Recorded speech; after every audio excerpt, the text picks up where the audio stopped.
All right, everybody. I am super excited to have as our guest on the podcast right now a actress who started off on the stage, which if you listen to our show, you know we're very partial to, but we are looking forward to seeing her film debut with the awesome Idris Elba.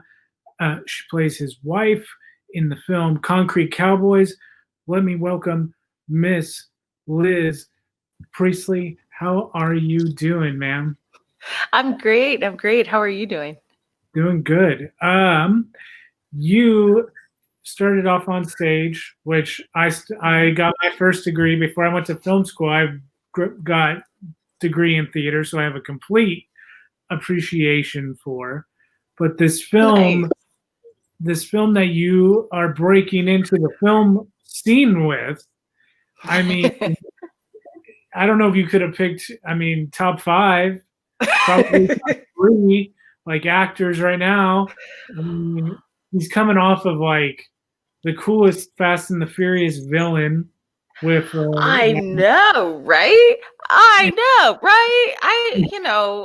I was not a huge, I have to say, I'm not like a huge fan of that franchise, but I think he injected it with some very much needed adrenaline. I liked him in it. I was like, it's like the whole all right, fresh. Idris.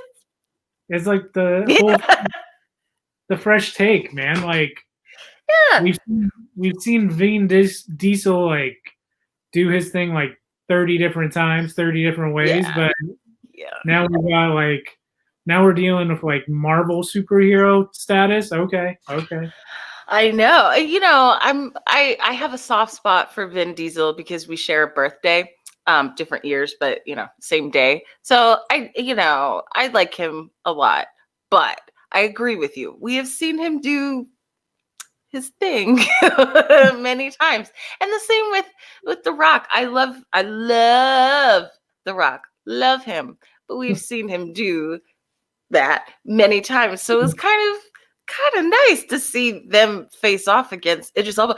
And honestly, I mean, during a couple of their fight scenes, I was like, I don't know who I want to win here because this is cool. I was like, that's not what you're supposed to think during a Fast and the Furious movie. You're supposed to root for the good guys always. And yet there were times where I was like, okay, but that was cool. That was cool though. So yes, I thought he did a magnificent job in that one. And if you can't come to the conclusion, we're not talking about Vin Diesel. We are talking about Idris Elba, We and sure are. as we he is the star of Concrete Cowboys, and you play his wife in this film. Yes. How was this that you happened upon this role? Well, I mean, I have a manager, the wonderful and beautiful Georgianne Bruzesi. I love her dearly. She's wonderful. So I signed with her in 2018, like midway March 2018-ish. And that was really my, push to really move from stage roles to film, or really just roles on screen, whether that would be commercials or TV or movies. But I had always wanted to be in front of a camera. And so when I signed with her, it was like, okay, I feel like I'm now able to make this change and really kind of push towards what I've always wanted to do. So she had me going out for commercials, and I had booked a couple of those. Funnily enough, I actually did book a Marvel TV show, and then my part was cut for time, which is sad. But I did an episode of Jessica Jones, which was like so cool. Yeah, it was like, oh my gosh. And then one day she called me. She's like, "Hey, I'm sending you on another audition. Here's the script."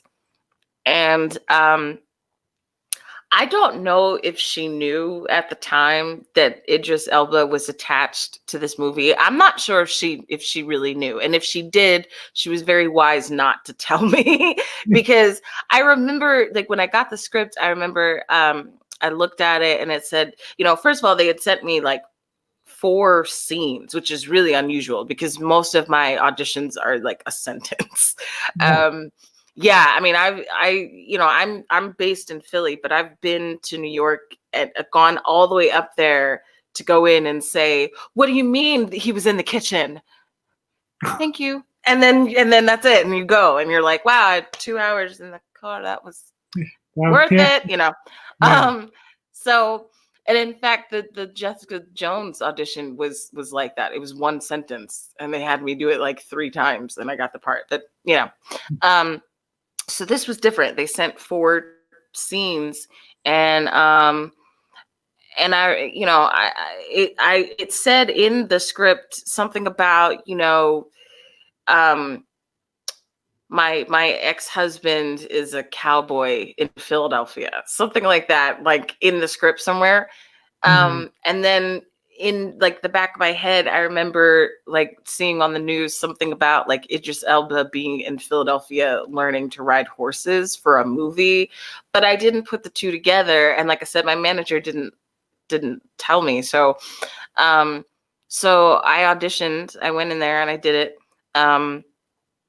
And left, and then a couple days later they were like, could you come back, um and really, we really want to focus on like these 2 scenes, and so I kind of did a little digging for the second round of auditions, and I started being like, all right, so I need a little more backstory on this movie. What is this about? What's going on here? What is going on? And so I started putting it together. I'm like, the mother is, at that point, the script, the scenes that they sent me, she was being evicted out of her apartment. She was a drug addict and she was going to rehab. And her whole thing was, and my son is acting up and I need to take him to his father. Okay, who's his father? His father is this leader of this group of black cowboys in Philadelphia. That's odd. Let me go on Google a second. And I go on Google and I'm like, Idris Elba in Philadelphia playing a cowboy. And I'm like, that's got to be him. And then I'm like, so this has to be his wife. And then I just immediately was like, well, I'm clearly not up for that role, because I thought, well, they're not going to cast someone who has no film credits and, who they have no idea if they can, if I can hold my own against Idris Elba on camera. They have no idea. So they're not going to give me the role. Maybe they're looking for a stand-in for like Kerry Washington or something. So I just went back in the second time thinking I'll be somebody's stand-in. And then I got another call back. And that time was when I started going, hang on, are you really considering me for this? Or is this, I mean, really, hang on, And at that point, it was sort of told to me that there was a serious consideration happening. And in fact, what was going on behind the scenes, I don't know if I was supposed to be told this or not, but at that point, the director, he had seen my tapes and he really liked me and was like, I want to go with her. And at least one producer was like, maybe we should go with a name so we can guarantee some butts and seats. Because at this point, the pandemic wasn't a thing. This was, we're thinking in theaters, so there was like a little bit of and he was like, no, we're going to bring her in again. I'm going to go out there. I'm going to meet her. And if she does it again, I want her. So this was happening behind the scenes and I didn't know. And so I went in a third time, did my thing. And I met him and he, he shook my hand and everything. And then I left. And then like the day after that, they called me and they were like, you got the part. And I just was like, oh, thanks. Like I didn't react. I was just kind of like, thank you so much. That's great. Like I was so jaded. I don't know if jaded is the right word, but I guess I was so convinced that I was just not seriously up for it that I was just like, huh, really? That's great. Thanks. Shockwave. Yeah. It's like, what? Yeah. It's really interesting to hear you, the way that you describe the mentality of the process, and because it always seems like the most like humble are the ones that end up getting it. It's never. I mean, I think so. Like I it's never the ones that are out there that are like, oh, I've got yada yada yada and yada yada yada. yeah. Well, that's a good way to get yourself in trouble and burn your bridges. And actually, I've seen that happen here.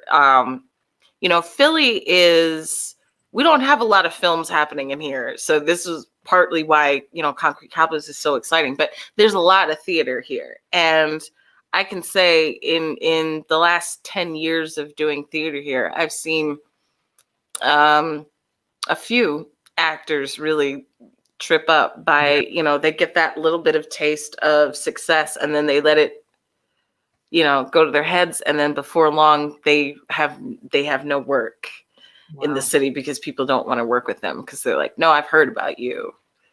Yeah, I don't want to work with you. And I'm like, wow, that's insane that people get like that. I hope I never get like that. What kind of a scene is it? Is it like almost like New York, like major theater and then off major theaters too, type of a thing in Philadelphia? I would say, a smaller scale than New York. New York is always, in my mind, is always going to be up there in terms of theater. I mean, there's just nothing like it. But Right. Philly we have like four or five like major kind of theaters here, equity theater houses. Some of the touring shows, some equity touring shows come through there and things like that. And then, there's a lot of smaller theaters and places, but something I've found in Philly is that there is a huge trove of very talented actors here. It's almost shocking. Like there are some very solid actors in this city, and I meet a lot of them, and I'm always like, so why are you still here? But I get it because this is a great city to perform in. I mean, it's a really great community, and people who go to the theater here, they love it, and there's a lot of like outreach theater here and all kinds of things. So I get why people stick around because it is kind of great. But I'm always just kind of stunned because I'm like, man, do you know that if you went to like, New York or LA, you'd be killing it? And it's just like, yeah, but I'm happy here. Yeah. Which I get it. It's fun too because where I'm at, I'm like an hour and a half away from like a major theater, San Francisco major theater. Mm-hmm. But I'm like 30 minutes away from a theater in Merced that sits probably like 150, and the energy of the going to the 150 is often surpassing like a major production just because absolutely of that outreach factor. And I think I think you may have an appreciation for it more having a background in theater. But when my favorite thing is bringing like my wife or a group of friends that never acted on stage ever, and like when they're looking at me like, wow, I'm like, okay, they get it. Like, yeah, like that's cool a great feeling. Yeah, I love it. And anytime you get to introduce theater to someone new for the first time, I'd love that. And particularly like in the last 10 years, I've also worked 9 to 5 jobs up until I signed with my manager. I was working alongside that because I have a 13-year-old. I got to make sure she eats and goes to school and everything. And I would work with people in other industries who had never been to a show, who'd never been to a play, and I would invite them to come see me perform.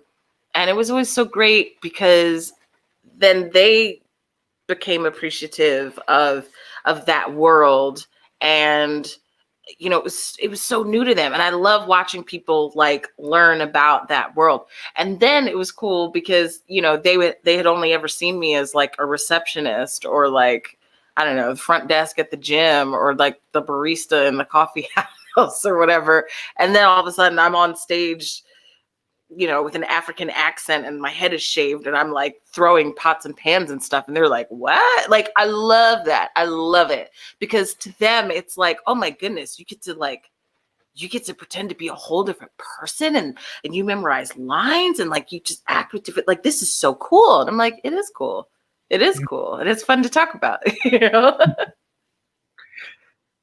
With that, with Concrete Cowboy now, I know it's been made available internationally, kind of lightweight, but it's not here on Netflix in the States yet.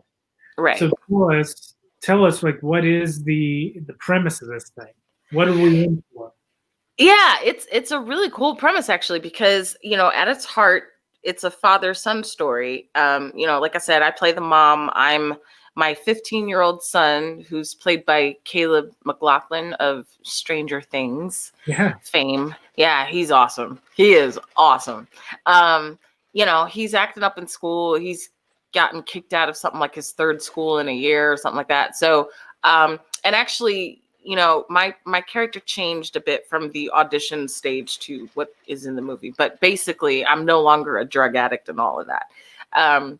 But basically, I make this decision that, look, you need to have a male influence in your life. And I think it's time that you met your father and knew him and that he'd take over, because there's nothing else I can do for you. So I basically drive him from Detroit in our home overnight to Philadelphia, and I dump him on his dad's doorstep.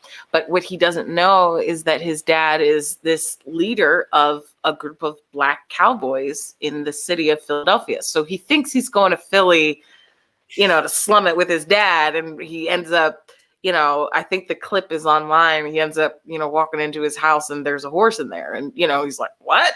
So he has to, it's not just about learning about who his father is and why he's been absent for 15 years, but it's also learning about this real community in Philadelphia of these, Black cowboys who have existed, since the Civil War, and they've been there forever, and basically exist to help kids like him. Their whole mission is to keep kids off the streets by giving them a place to go to learn a skill and learn how to take care of someone else. And, you really do learn the whole thing, the cleaning, the cleaning up of the poop. You got to like brush down the horses. You got to muck the stalls before you ever even get on the horse, that whole thing.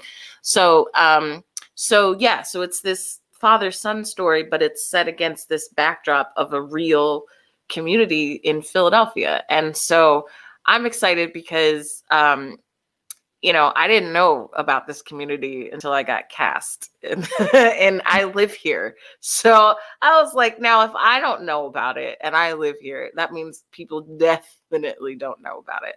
So I'm excited for people to really learn about this community. My sister actually just yesterday forwarded me an article that came out over the weekend about Fletcher Street Stables, which is the stables that we shot at for our movie. And in fact, a bunch of their cowboys play cowboys in our movie. And but this article had just come out over the weekend that they're losing funding and they're about to shut down their one of their main stables. And just the frustration of all of that. I mean, yes, COVID has played a huge part in that, but they've been trying to raise money for a long time. And, I know they were hoping that when this film came out, because again, when we were shooting, the COVID wasn't even on the table. So I know we were all hoping when the movie came out, it would be like, people would be, flooding it with money or whatever. And that hasn't happened yet. And so, I'm really hoping that the movie does shine a light on them, because they're in trouble for sure. Now, with you saying that, is the Fletcher Street Stables, that is what Concrete Cowboys is based off of? Is that It's actually okay. So it's actually based on a novel, a young adult novel called Ghetto Cowboy by Greg Neary. But his book is just about a teenager who comes to Philly and is learns about this community. It wasn't in the book. It wasn't Fletcher Street mentioned by name, but Greg, I think, is from Philly, so he wrote it based on these communities. And then Ricky Staub, our director, he's not from Philly, but he lived here for 7 years, and he was here. He was riding in a cab down Center City, and some guy on a horse rode by his cab, and he stopped the cab and followed the guy back to the stables and sat there for like several hours and was like talking to the guy and talking to the other guys at the stable. So he went back with his writing partner and they were like, we got to write a script about this. So it's kind of a melding of the two stories that ended up, fitting really well. And actually, and then Idris got involved because Idris is also an executive producer on this film. And he had said to his agent, look, I'm really looking for some scripts that uplift the Black community. So find me some stuff like that. And his agent was like, well, I just signed a guy, a writer, a director who's working on a script. Here you go. And they have the same agent. So he gave him Ricky's script and Idris was like, yep, I'm on board. So that's how all that came to be. So it's pretty cool. You say that he produced it too. Mm-hmm, He produced it, but executive produced it. Most people who listen may not fully grasp that, but take a minute to appreciate the fact that he's starring in this film and then he's executive producing it, which basically layman's terms translates to you're keeping sure everything is like exactly on track. Yes. Because film, more than anything, time is money, and you as the producer are fronting for this thing, and you are trying to make sure that you are not only going to make your money back, but make money so you can produce another one. Mm-hmm. So I'm curious, how was he on set then, as he is both prepping as an actor and then making sure everybody else is prepped as a producer? Do you know, I don't think I got to see him in the producer role in terms of I didn't get to witness, any conversations with him about, money or anything like that. Mm. However, Idris Elba is as fabulous and as charming and as nice and as down to earth as you think he is. He is unbelievably cool. I was like just in awe of the guy because, for the acting, he really went all in. He and Caleb had to go to horse camp for like a month so they could, really get it. And he got it. The Fletcher Street guys, those cowboys, they were also really helpful in terms of like, when he would be sitting in the saddle, they'd be like, oh, hold your reins this way. Like if it was me, I'd be holding them this way, or, make sure you sit up, or this time you would sit back or whatever. But he just, every little nuance, every little gesture, he was so precise in all of it. And then between takes, Method Man was in the movie too. So he and Method Man would just be sitting around with the cowboys, freestyle rapping, talking about old films, just telling stories. Like it was so awesome. And I think it was necessary because that community in our movie has to be very close-knit and have those kind of strong connections. And I think he needed to establish that behind the scenes, not necessarily for him, although I'm sure it helped him as an actor, but for them too, because they're not actors, So to be able to establish that kind of trust and rapport with the community was really awesome. And he's just, he's the coolest. Like cannot say enough nice things about him because he was just the coolest, nicest guy. And I was so nervous going into this because, you know, it's Idris. You know, everyone that knew about this film going into it, they're so funny. They're like, oh, just remember, you know, he's just a man. It's just another actor, right? And I'm like, yeah, but nah. I mean, like, yeah, he is, but like, nah. Like, come on. It's Yeah, not just another actor. It's Idris Elba on a horse with his shirt open, looking gorgeous. Like, it's not just another actor. You know what I mean? And right. you know, and so, you know, you try not to psych yourself up beforehand, but then it's like it's impossible. And then you meet him and he just completely puts you at ease.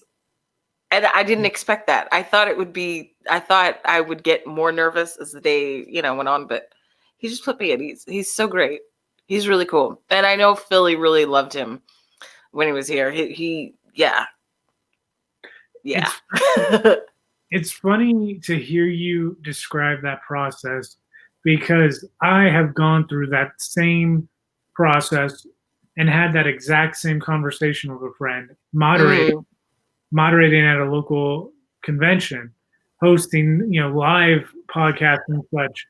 And wow. one of the guys producing has, you know, he's good at reading me and beforehand, like conversation, certain, Hmm. you know, he's just a guy, or she's just a, you know, she's just an actress, like she's just another person. And I'm like, and I'm telling myself that, and I'm like, at the end of the day, you know, it's some, you know, some actor or actress director, and I'm like, you know, screw you. That's, you know, that person still. Yeah. You can tell me that, like, you can tell me that a million times, but at the end of the day, like, It yeah, doesn't matter. You know, yeah, at the end of the day, he's a dad who's working to put food on the table to feed his family. But yeah, yeah, he looks nothing like my dad. You know what I mean? yeah, It's just, you know, he's awesome, and he was like newly married when we shot this, so his wife was there, and she's very nice too. But it was a little awkward because, you know, it's my first film, and you know, it's already awkward trying to be like, hi, I'm your wife and we just yeah, met. It's like, and then I look over and I'm like, oh, there's your real life. actual wife, hello. So yeah, it was weird. It's weird. You know, it's my job and I get it, but I think I will always feel somewhat weird if my job requires me to like kiss a married man. It's just gonna be weird. It just is weird. It's a weird thing to do when the wife is standing 10 feet away going, you're like, oh, sorry. Yeah, that would be something. I mean, it could get weirder, I suppose, but It was weird because we didn't actually kiss. There was like a whole, it was bizarre. Like there's a scene um as it's written, there's no dialogue, which you have a degree in theater, right? Did you ever do silent scenes when you did your theater I training? yeah, I had to do Shakespeare actually. So Mm. midsummer, um, I was, I'm blanking on the character's name, but essentially I was the dude who's Wall in Oh Midsummer. yeah. And so that whole character before that scene, and then obviously in that scene, is all pantomime. So Yeah. it's all facial, and it's you know, body language and everything, Yeah. and Yeah. that's hard, man. It's awkward. You Yeah. know, it's like in where I went to theater school, the first scenes you ever do are silent scenes, so there's no dialogue. So they make you go through it, and I was like, huh, who knew that would have come in handy with this? Because yeah, there was no dialogue, so it was kind of weird. But um, you know, it worked very well. It ended up working quite well. And then of course, you know, I basically had like a day and a half with Idris. And then the majority of the rest of my time was with Caleb. And Caleb is like, I mean, those two, their energies are like night and day different. And Caleb was like 17 when we shot. So he was like break dancing between takes and just like bouncing around and like just eating copious amounts of sugar and like it was wild. It was wild. But I learned a lot. I think I learned the most from Caleb. Yeah, he's a pro. I mean, he's a pro. And this is his first film also. So we got to bond a little bit on that because, you know, he's obviously got a lot more experience than I do. But, you know, it was cool.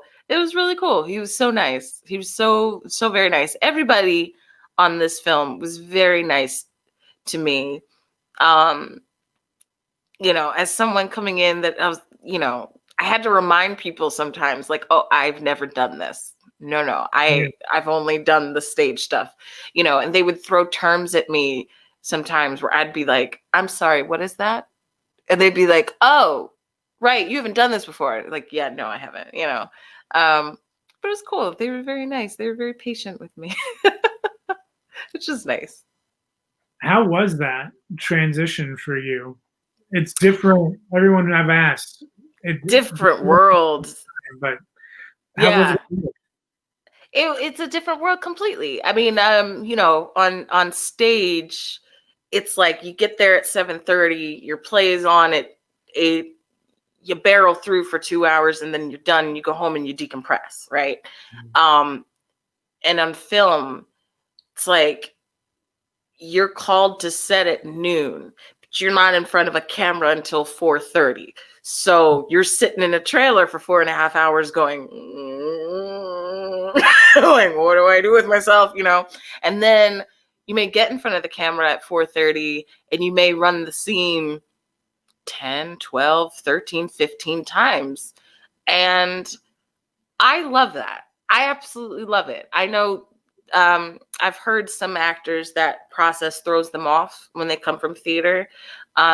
Me personally, I love it because that's 15 different times that I get to try something different. You know what I mean? Or, you know, depending on the director or the situation, that's 15 times that I have to just, you know, nail it or whatever. But I like that part of the process. I'm not a fan of the waiting so much, but again, you figure out how to use the time wisely. I mean, you know, I would just run lines or listen to music or just try to stay in the mindset of my character.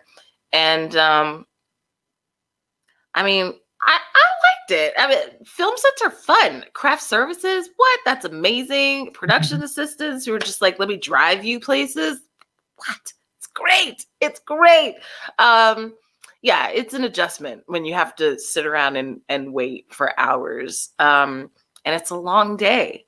And we had a week of night shoots. They scheduled all the scenes at night in 1 week. So, you know, there were a couple days where, you know, you show up on set at 9 o'clock at night and you don't go home until 9 a.m. That's weird. I mean, I don't know if there's any theater preparation that exists that makes you ready for that. It's just bizarre.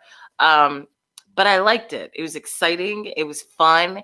It kind of, you feel, you know, at like 4 a.m. when you're ready to go on take number 20 and you're just exhausted. It almost feels awesome though, because you're like, we're all in this together. Like we're all in the trenches kind of feeling like you're all hunkering down to make great art, hopefully. It's a cool feeling, you know, it's an odd feeling, but it's cool. I liked it. I liked the process a lot. I hope to do more of them. Really, that's, if anything, this experience solidified the lifelong dream that I've had that, oh yeah, I want to be in front of a camera. This is great. This is where I feel at home. So yeah. Well, right on. Is there any word on when it's going to hit here? The only thing I know is they're saying on Netflix early next year. And I did speak to the director recently. I said, do you know by any chance what early next year means? And he said, from what he understands, it means either January or February. Well, right on. So we don't got that much longer to wait for it. Right. Yeah. In the scheme of 2020, 2 more months is nothing. You say that, but I need these 2 months to go quick. I need them to go quick. I'm done. I'm so over this year. Like, I need to get to 2021. I think this year, I think we are all just sort of limping to the finish line at this point. It just feels like a slow crawl to the end. I know, me personally, I don't know what I will be doing on New Year's. I might just be here in this apartment, but I will be so happy when that ball drops and I'm like, oh, thank God, this year we can put it to bed. Move on. Yeah. Turn the page for sure. Turn the page, I'm ready for whatever 2021 brings, Either way, at this point, if it's still shitty, at least we're hardened. I mean, there's that. It's, I do feel like we're battle tested and maybe battle ready, but I personally, I'm exhausted. I'm ready for life to go back to some semblance of normalcy. And I realize that that's probably not going to happen, at least not for a while, but yeah, I'm over it. I'm just over it. Yeah, no, it's when you were talking about your union, the equity union with the actors, the stage actors.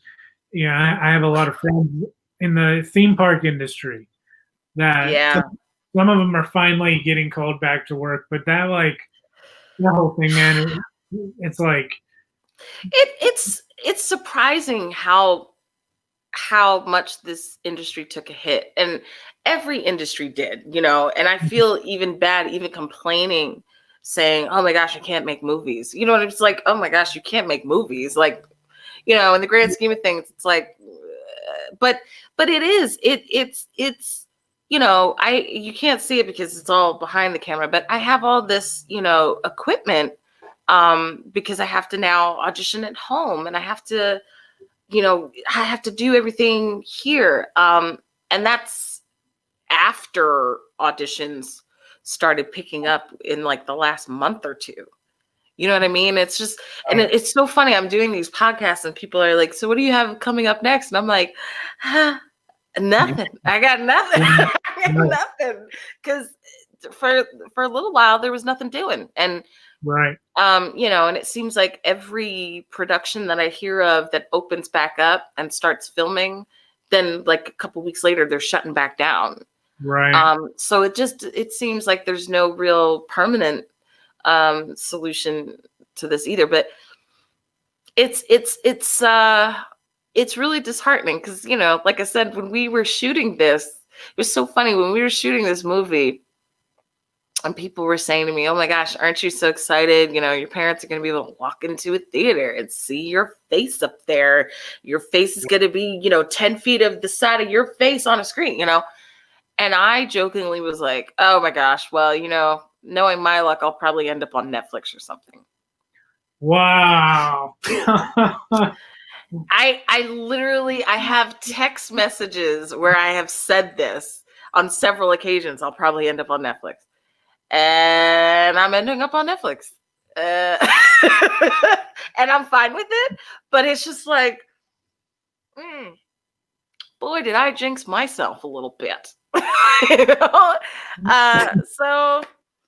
Well, hey, with your luck, maybe it'll lead to you landing that role that gets you the Oscar. I hope so. I mean, something. I'm counterbalancing your jinx karma for you. Thank you. Yeah, I mean, I in this situation, Netflix is probably the best you could hope for because everyone's home. Everyone I know has Netflix. Right. So, but Yeah, I do. I hope it opens doors. I mean, really, more than anything, I hope that it gets funding for Fletcher Street. I'm just brokenhearted over this article that I read. If it's true, I'm so sad about it. I hope more than anything it helps them. But then secondary to that, I hope it opens some doors for me. I hope people are looking at it and going, "Oh, who plays his mom? Play Cole's mom. She's good." I hope somebody says it, but we'll see. We'll see.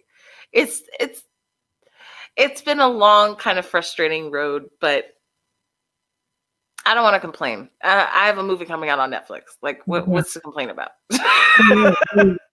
I think the long, frustrating road just goes with Yeah.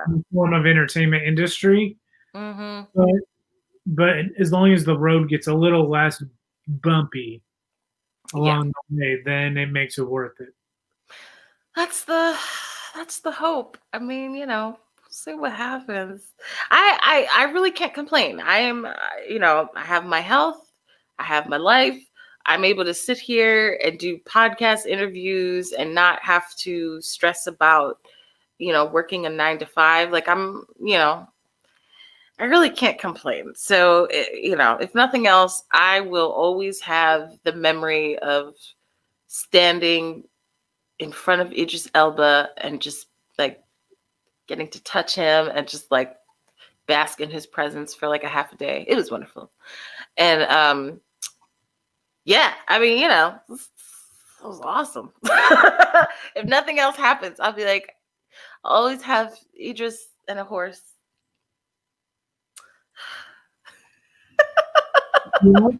Is there anywhere that we, can kind of keep tabs on what you got going on, whether it be film or theater? Yeah, I mean, I'm writing some stuff right now. I'm writing a web series that's almost finished. We're getting there. So we'll see. Hopefully, I'll have that up also early next year. But you can always look on IMDb. Any project I do will be on there, and then of course on Facebook. I don't have a social media presence, not a big one yet, because I'm just like I can't I cannot see myself taking pictures of like what I eat and being like Happy Tuesday or whatever. But I'm sure I'll get there. But for now, you can find me on Facebook under Liz Priestley. Anything I do, I'll put up there. So yeah. Well, Liz, it was really cool talking to you. We look forward to watching Concrete Cowboys. We'll probably have to get you back on next year after we get to check it out to talk even more detail about it and see what you're going to do at that time. But thank you. Absolutely. Oh, thank you so much for having me. This is really fun. Yeah, I would love to come back. I'll keep you posted. And when I know about when the movie's coming out, I can let you know. Right It on. needs to be soon. I'm chomping at the bit here. Yeah, for sure. Well, thank you. I will have this thing